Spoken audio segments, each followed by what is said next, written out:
Tonight he smiled, like he'd already won. Like the judge's gavel was just a formality. Like my life was a suitcase he'd already packed for me. He leaned back in his chair, polished shoes crossed, and said softly, "You'll take what you're offered, and you'll be grateful." I remember my hands shaking around a paper cup of courthouse coffee, bitter, burnt, and somehow still not as bitter as the line he'd just drawn.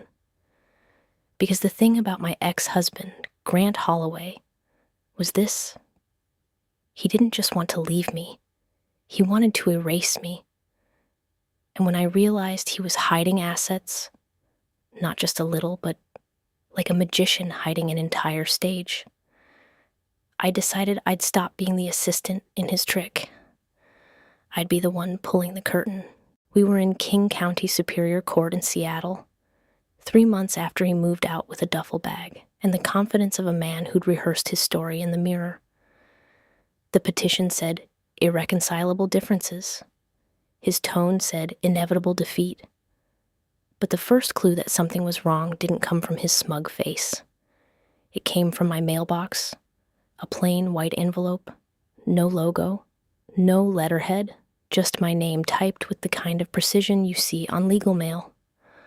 Inside was a single page, folded into thirds. Notice of lien, filing pending verification. It read, not addressed to me exactly, addressed to Holloway Holdings LLC. And the property listed wasn't the condo he'd moved into. It was our house, my house, the one I was still paying the mortgage on. In minute one of this nightmare, that paper became my legal and financial anchor. Because you can survive betrayal in your heart, but betrayal in your credit file is a different kind of violence. I called the number at the bottom. A bored-sounding clerk in a title company's compliance department answered. She confirmed what I feared. There was an LLC formed 6 weeks earlier, with my ex listed as manager, and there was activity. Preliminary title work, she said, possible transfer or financing. My stomach did that slow drop, like a roller coaster you didn't choose to ride. Is my name on it? I asked. Ma'am, I can't disclose. Is my name on it? I repeated, sharper. A pause. No. Then softer, almost kind. It doesn't appear so. Grant was trying to move money without moving in the light, trying to drain equity while smiling in court about simple division, trying to sell my future by the inch. I didn't confront him right away. I did what women learn to do when the world calls them emotional. I collected facts. I opened a spreadsheet, every account I knew, every payment I'd made, every weird withdrawal I'd ignored, because I trusted him. I pulled my free annual credit report and then paid for a monitoring service that showed more detail, faster. I printed bank statements from the joint account that was now only joint in the way a battlefield is shared. I looked for patterns, and I found them. Every month, 2 days after his paycheck hit, there was a transfer. Not huge, not flashy. $1,950, $2,100, $1,875, always under the kind of number that makes people shrug. The recipient? A business name I didn't recognize. Northline Logistics. At first glance, it could have been a vendor, a contractor, something boring. But boredom is exactly what scammers dress in. I Googled it. Nothing. No website. No reviews. No address. Just a registered agent listing in Olympia and a P.O. box. Escalation doesn't always arrive with sirens. Sometimes it arrives with a P.O. box. I drove to our old bank branch in Bellevue and asked for a manager. I said the words I'd never said before. I'm in a divorce, and I believe marital funds are being diverted. The manager's face tightened with policy, but I wasn't asking him to break rules. I was asking him to point. He told me what he could. The transfers were initiated online. Same IP address, same device fingerprint, same login, grants, and the destination account was at a different bank, a credit union, one I'd never used. That night, I went back through our tax returns. Grant always insisted on filing early, as if speed proved competence. He also insisted I didn't need to understand the Schedule K-1s or the business write-offs. "Babe, it's boring," he'd say, kissing my forehead while he kept the paperwork angled away. Now I angled it toward the lamp, and there it was, a line item on last year's return. Consulting income, Northline Logistics. Not much, just enough to exist. Just enough to seed a lie. The next escalation hit 3 days later, when I logged into our mortgage portal and saw an alert. Important. New document available. I clicked. A letter titled, Payoff Request Confirmation. Not a payoff. A request for a payoff, quote, the first step before a refinance or sale. Requested by, you guessed it, Holloway Holdings, LLC. Grant hadn't asked me. He hadn't even warned me. He'd simply tried to move a $700,000 asset like it was a used sofa. I called my attorney, Dana Park, the one friend in a blazer who didn't flinch when I said, "He's hiding things." Dana listened, really listened, then said, "We're going to treat this like forensic work." Her voice was calm, but I heard the steel underneath. "You're going to request temporary orders," I said. "Yes," she replied, "and we're going to file a motion to restrain him from transferring, encumbering, or dissipating marital assets." It sounded like language from a different universe, but it was the universe I lived in now, a universe where love became a ledger. We filed the motion the next morning. Dana attached exhibits, the lien notice, the payoff request, the LLC registration printout. We asked for an immediate financial restraining order and for expedited discovery. Grant's lawyer, a smooth man named Clifford Baines, responded with a polite sneer. "Mr. Holloway denies any intention to conceal assets," he wrote, and asserts that Miss Holloway's claims are speculative and harassing. Speculative. Like my bank statements were poetry. Like the LLC was a metaphor. At the first hearing, Grant arrived 10 minutes late. Just enough to show he controlled his own clock. He kissed Clifford's cheek like they were old friends. He didn't look at me when he sat down. When the judge asked if he understood the motion, Grant sighed and said, "Your Honor, I'm just trying to keep things orderly." Orderly. He said it like I was the mess. Dana stood and spoke in clean, sharp sentences. She pointed to the payoff request. She pointed to the transfers. She asked for temporary restrictions. Grant's side argued that it was routine business planning, that the LLC was for tax efficiency, that the transfers were consulting expenses. The judge, a woman with gray hair and tired eyes, leaned forward. "Mr. Holloway," she said, "do you have any objection to a temporary order preventing you from moving assets until we sort this out?" Grant smiled. "None at all," he said, "because I have nothing to hide."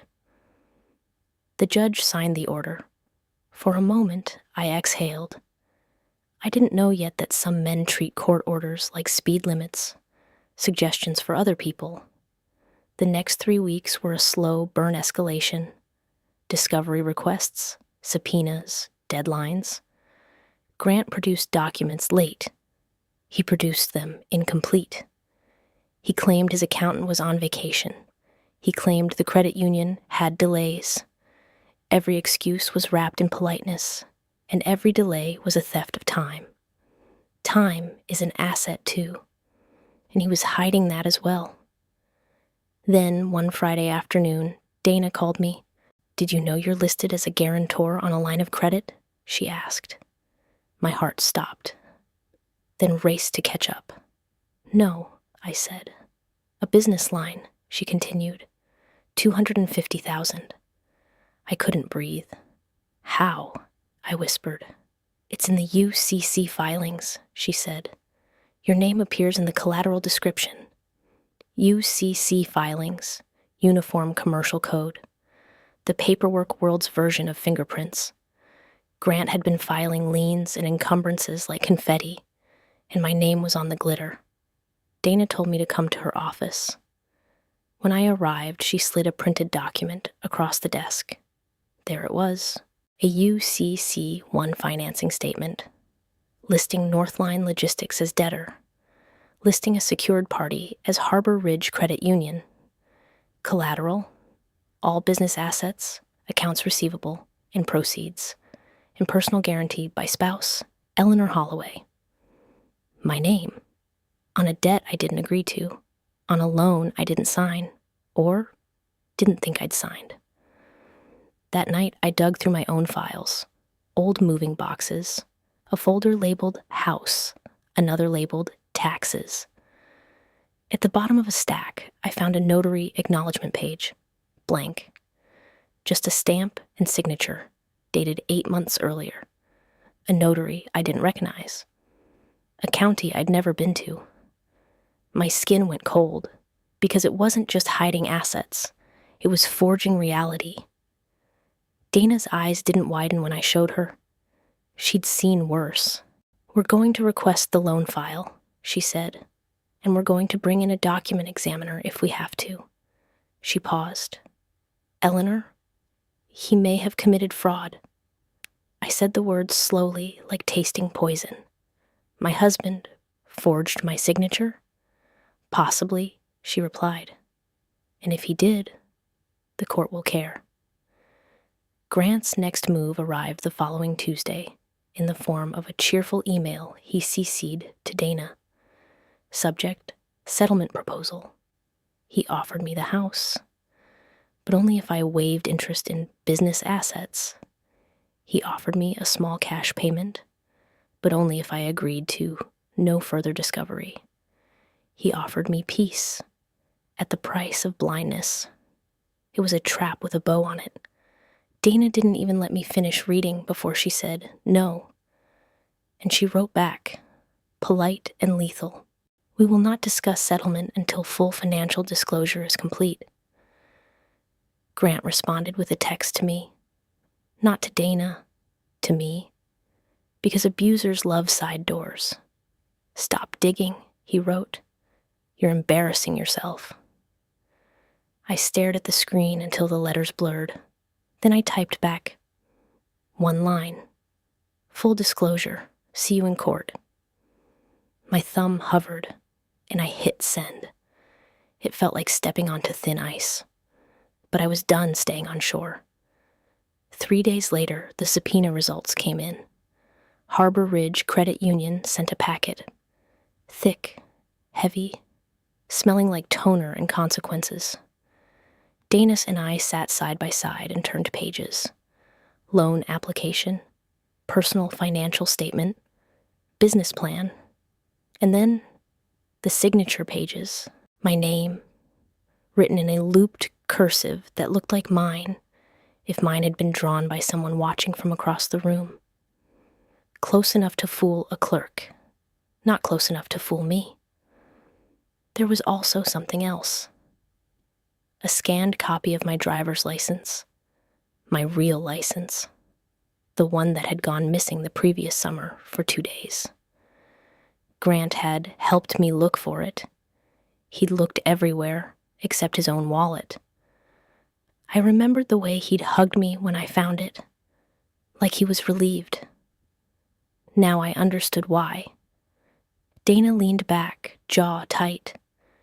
"We're adding fraud and sanctions," she said, "and we're notifying the credit union in writing that the guarantee is disputed." My voice came out thin. "What if they come after me anyway?" "They might try," she said, "but you have defenses, And now you have evidence. Evidence. It wasn't comfort, but it was leverage. And leverage is what turns fear into motion. The escalation that followed was faster, louder. Grant's attorney filed motions to quash subpoenas. Dana filed motions to compel. The judge issued deadlines. Grant missed them. The judge warned him. Grant smiled in court like warnings were compliments. Then, at a deposition, the mask slipped. We sat in a conference room with stale air and a humming fluorescent light. Grant wore a navy suit and a wedding ring he'd stopped wearing when he moved out. He wore it now like a prop, like a reminder of what he thought he owned. The court reporter swore him in. Dana asked basic questions first. Job, income, accounts. Grant answered smoothly, too smoothly, rehearsed. Then Dana slid a document across the table. "Do you recognize this?" she asked. Grant glanced. It was the UCC filing. He shrugged. "Looks like standard paperwork." "Is that your signature here as manager of Holloway Holdings, LLC?" Dana asked. "Yes." "And you created that LLC during the marriage?" "Yes." "And you did not disclose it in your initial financial declaration?" Grant's eyes flicked to Clifford. Clifford coughed. Grant said, "It wasn't relevant." Dana didn't raise her voice. She didn't need to. "Mr. Holloway," she said, "do you recognize the name Eleanor Holloway on this guarantee?" Grant looked at it longer. Something in his face tightened. "It's her name," he said. "Did she sign it?" He smiled. "Looks like it." "Did you watch her sign it?" Grant's smile thinned. "I don't remember." Dana nodded slowly.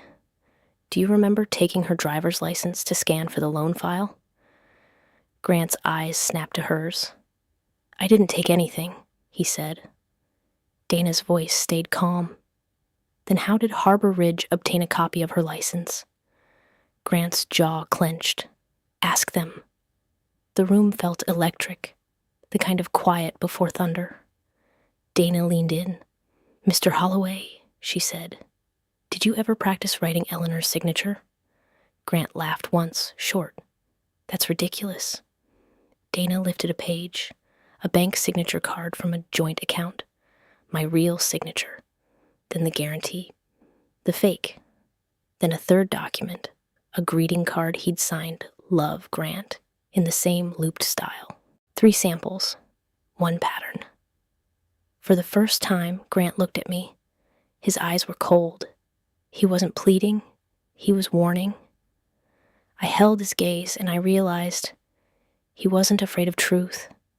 He was afraid of consequences. We left the deposition with more than anger. We left with a timeline, license missing, LLC created, transfer started, loan filed, house payoff requested. It wasn't chaos, it was choreography. Dana brought in a forensic accountant named Miguel Santos. Miguel was quiet, compact, with the kind of patience you need to chase numbers across years. He asked for everything: bank statements, tax returns, business records, QuickBooks files. Grant delayed. Dana subpoenaed. Miguel built a map, and the map was ugly. Northline Logistics wasn't a real consulting client. It was a shell, an entity created to receive marital funds and reroute them. The transfers from the joint account went to Northline. From Northline, money went to 3 places. 1, a brokerage account in Grant's name at a firm I'd never heard of. 2, a crypto exchange account. 3, a payment processor that linked to something called Cedar Ridge Storage. Storage. That word hit me like a door slamming. Because Grant had rented a storage unit the year before he moved out. He said it was for old furniture. I'd never visited it. I'd never seen the key. Miguel found the payments, monthly, consistent, and then a spike. A $8,000 payment in a single month, labeled prepay. like he was buying time, buying privacy. Dana obtained a court order for an inspection, not of the unit itself. Not yet. Just the contract, the access logs, the billing history. Cedar Ridge Storage complied. They sent us a spreadsheet. Access logs showed entries, late nights, early mornings, dates that matched big transfers.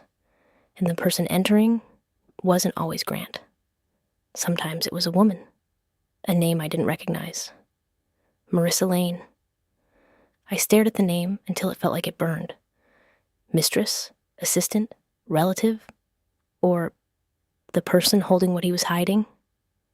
Dana didn't speculate. She simply said, "We subpoena her." Marissa's lawyer responded with outrage. But outrage doesn't erase records. We got her phone number from the file. We ran it through a skip trace service Miguel used. And then the real escalation. The kind that makes your hands sweat even when you're sitting still. Marissa Lane was listed as an authorized user on Grant's credit union account. She also had a mailing address tied to a second property, a small duplex in Tacoma, purchased 7 months earlier in the name of Holloway Holdings, LLC. I felt the room tilt. A duplex. He'd bought a duplex during our marriage, with our money, and hid it. That wasn't just hiding assets. That was building a second life with bricks. Dana filed an emergency motion for additional restraining orders and an order to show cause.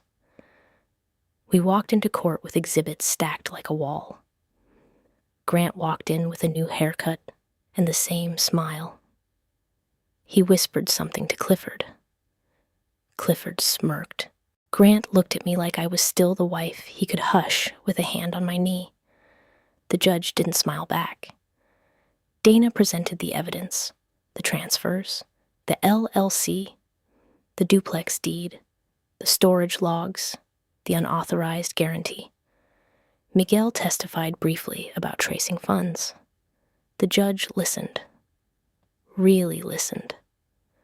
Eyes narrowing as the picture sharpened. When Clifford stood to argue, he tried to paint it as business opportunity and separate property planning. The judge stopped him. "Counsel," she said, "this court takes full disclosure seriously." Then she turned to Grant. "Mr. Holloway," she said, "did you purchase a duplex in Tacoma during the marriage?" Grant's mouth opened, closed. Then he said, "It's an investment vehicle."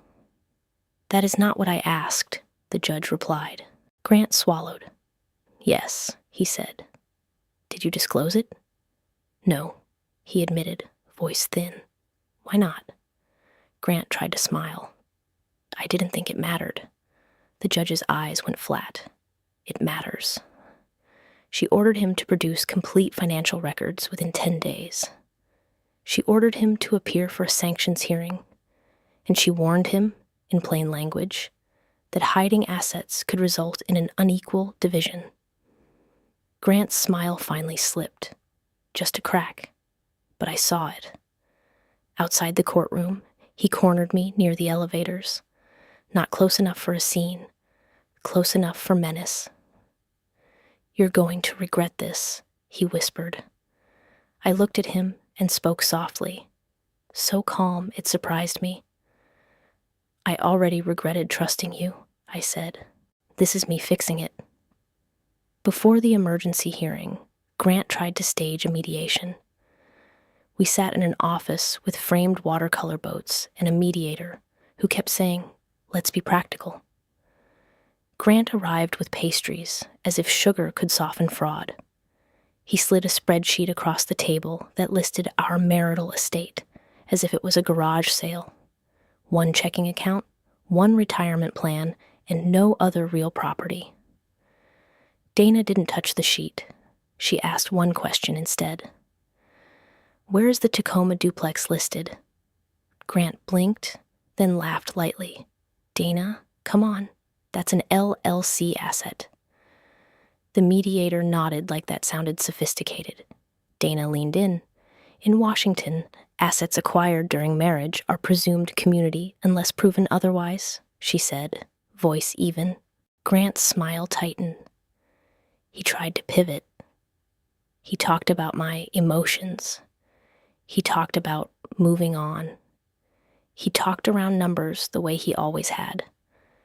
Then the mediator asked him to sign a disclosure acknowledgement, just a simple statement that he'd provided complete information.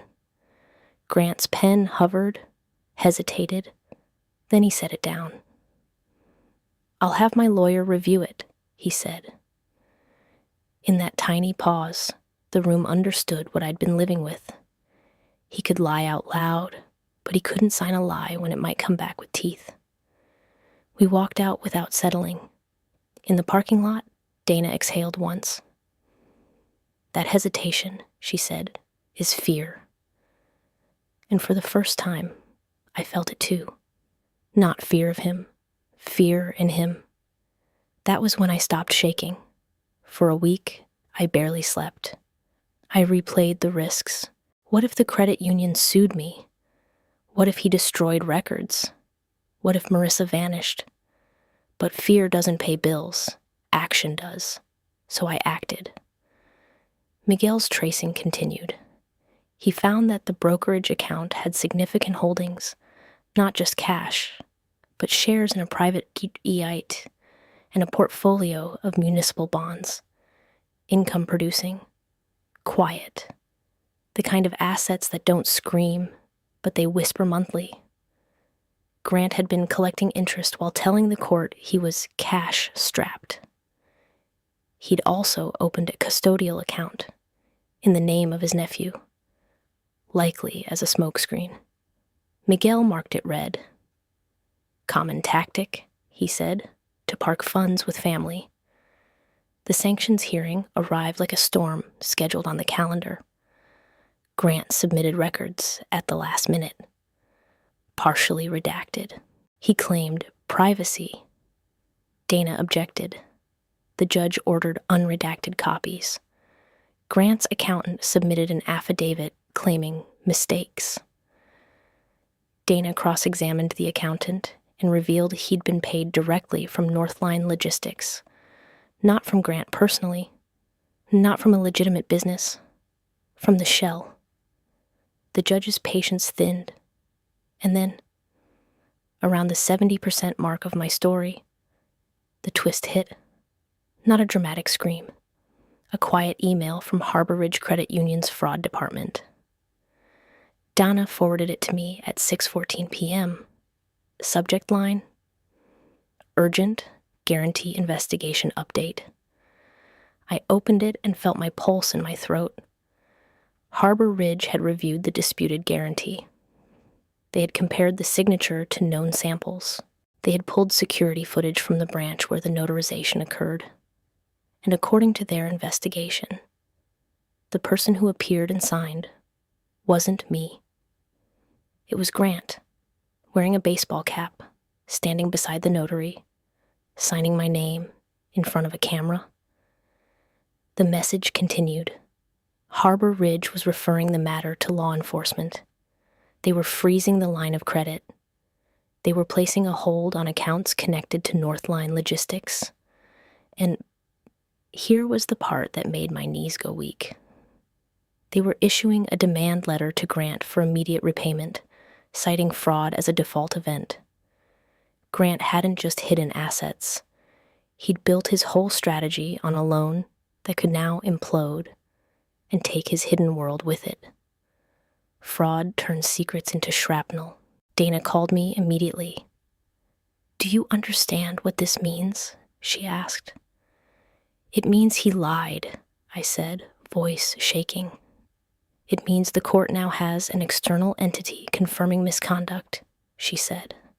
"And it means his credibility is gone." Credibility. The currency he'd been spending like counterfeit bills was now worthless. We filed the email as a supplemental exhibit. We requested an emergency hearing. The judge granted it within 48 hours. Grant arrived pale. Clifford arrived angry. Marissa Lane arrived for the first time. Sitting behind them, sunglasses on indoors, clutching a purse like a shield. When the judge read the email aloud, the courtroom air changed. You could feel people sit straighter. You could feel the court reporter's fingers move faster. Clifford attempted damage control. "Your Honor, this is an ongoing investigation," he said. "No charges?" The judge cut him off. "This court does not require a criminal conviction to make findings regarding credibility and disclosure," she said. Then she looked at Grant. "Mr. Holloway, did you sign your wife's name on that guarantee?" Grant's voice cracked. "No," he said. The judge held up the email. "Then you are asserting the credit union is lying?" Grant's eyes darted. Clifford whispered urgently. Grant swallowed. "I don't know what they think they saw," he said. The judge leaned forward. "I am ordering you to surrender your passport to the clerk today," she said. Grant froze. "I am also appointing a receiver to manage and preserve assets held by Holloway Holdings, LLC," she continued. "A receiver, a third party with power to seize, freeze, and report. The kind of person who walks into shell games and takes the shells away." Grant's hands trembled on the table. For the first time, I saw him as something other than a storm. I saw him as a man realizing the sky could hit back. The receiver moved fast. Within a week, the duplex in Tacoma was flagged for sale restrictions. The storage unit was accessed under supervision, and what was inside wasn't old furniture.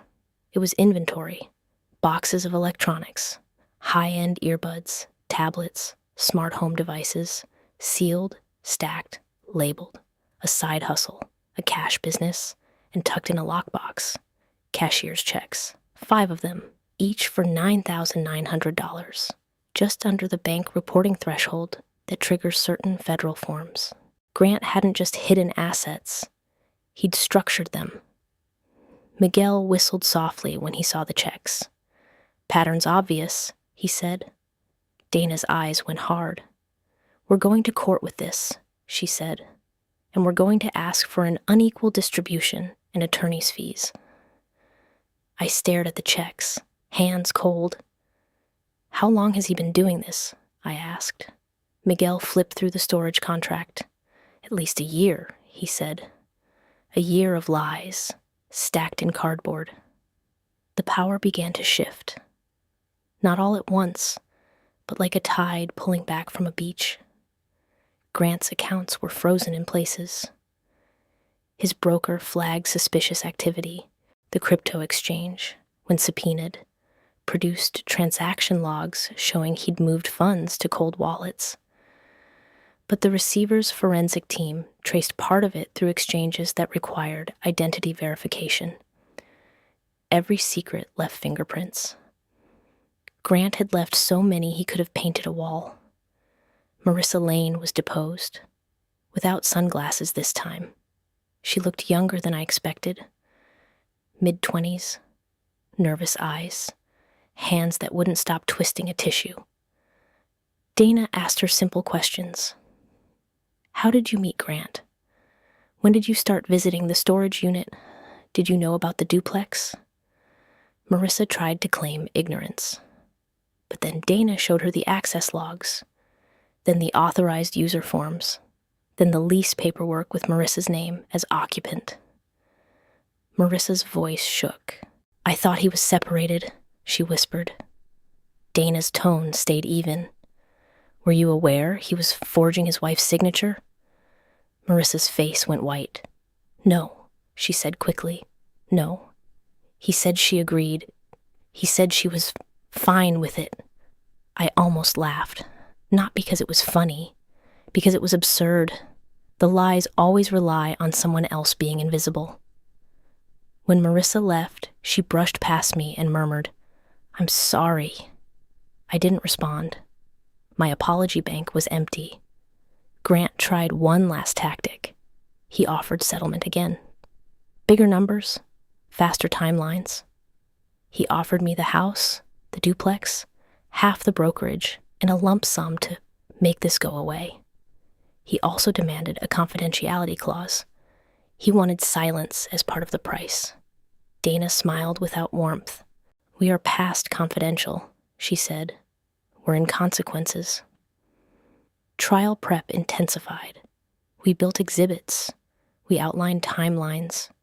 We prepared to show the judge not just that he hid assets, but that he weaponized the system. And then, the part that felt like the universe exhaling. Grant's attorney withdrew.